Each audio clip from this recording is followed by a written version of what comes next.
पहलगाम हल्ल्याचं कंदाहार विमान अपहरणाशी आणखी एक कनेक्शन. जैश ए मोहम्मदचा मुश्ताक अहमद झरगरही हल्ल्याचा मास्टरमाइंड. झरगरच्या अल उमर मुजाहिदीन संघटनेनं दहशतवाद्यांना केली मदत.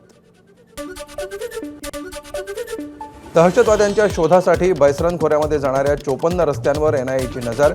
सीआरपीएफ आणि पोलिसांकडून जोरदार शोध मोहीम. दहशतवाद्यांचं नेटवर्क उद्ध्वस्त करण्यासाठी काश्मीरमधील अनेक संशयित ताब्यात. तपास यंत्रणांकडून ताब्यात घेतलेल्या संशयितांची चौकशी.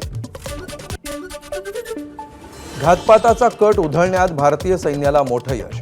पूंछमधून स्फोटकं जप्त. जेवणाच्या डब्यामध्ये लपवलं होतं आयईडी. दहशतवाद्यांकडून वापरली जाणारी कम्युनिकेशन डिव्हाइसही जप्त. चिनाबोरच्या बगलिहार प्रकल्पातला गाळ काढला. गाळ काढल्यामुळे धरणातला पाणीसाठा वाढणार. आता वीज निर्मितीसाठी बगलिहारमध्ये 840 फुटांपर्यंत पाणीसाठा. पाककडून जम्मू काश्मीरमधील कुपवाडा, बारामुल्ला, पूंछ, राजौरी, मेंढर, नौशेरा, सुंदरबनी आणि अखनूरच्या समोरील भागात गोळीबार. भारतीय सैन्याकडूनही तातडीनं प्रत्युत्तर. तुर्कस्तानची युद्धनौका कराची बंदरात दाखल. दहशतवाद पोसणाऱ्या पाकिस्तानला तुर्कस्तानचा पाठिंबा.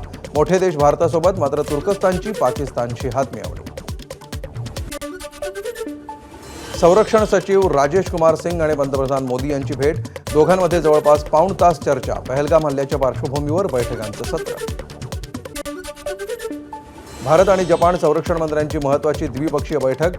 तणावाच्या पार्श्वभूमीवर प्रादेशिक आणि आंतरराष्ट्रीय सुरक्षेवर चर्चा. राजनाथ सिंग आणि नक्टानींची 6 महिन्यातली ही दुसरी बैठक. मलेशियाच्या पंतप्रधानांची पाकिस्तानचे पंतप्रधान शहबाज शरीफ यांची चर्चा.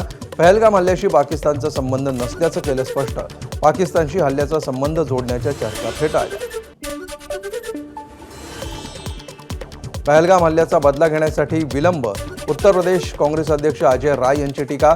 राफेल लिहिलेलं खेळण्यातलं विमान दाखवून उडवली खिल्ली. इस्लाम असेपर्यंत दहशतवाद राहणार. प्रसिद्ध बांगलादेशी लेखिका तस्लिमा नसरीन यांचं विधान.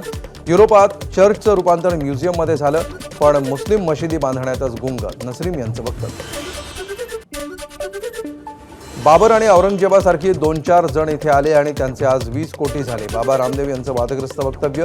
देशात परदेशी पैसा घेऊन 3 लाखांपेक्षा जास्त मदरसे बनवले. बाबा रामदेव यांचं वक्तव्य. एबीपी माझा, उघडा डोळे बघा नीट.